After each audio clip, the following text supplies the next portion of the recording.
So hi guys, өнөөдөр би танарт мама могийн талаар ярьж болсон. Нэгдүгээр хүн бол Solar. Solar-ын ихэнх нэр нь Jim Yonson байгаа. Jim Yonson-ны төрсөн болохоор 1991 оны 20 дугаар сарын 21-ний өдөр өөрөөр нь болохоор нэгдүгээр ахлагч гол дуучин байгаа. Тэгэхээр хамтлагийн гол хүндлэл гэсэн үг. Онцлог нь болохоор хүчтэй хоолой энийн сэглэлээр алдартай юм лээ. За хоёрдугаар хүн Moonbull.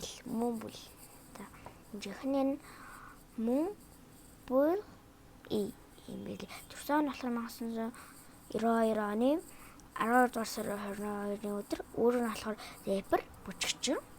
За онцлог нь болохоор тайван, хөдөлтөө, зан чанар, сайн рэпер.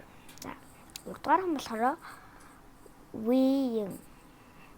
Жихнээ нь болохоор John Win гэж уншиж ах шиг байна би. За төрсөн нь болохоор 1995 оны 4-р сарын 17-ны өдөр өөрөө нь болохоор дуучин.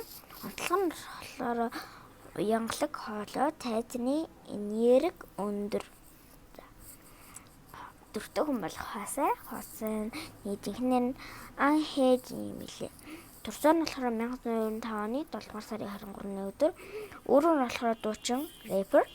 Онцлог нь болохоор өөртөө итгэлтэй, загварлаг, өвөрмөц хоолойтой.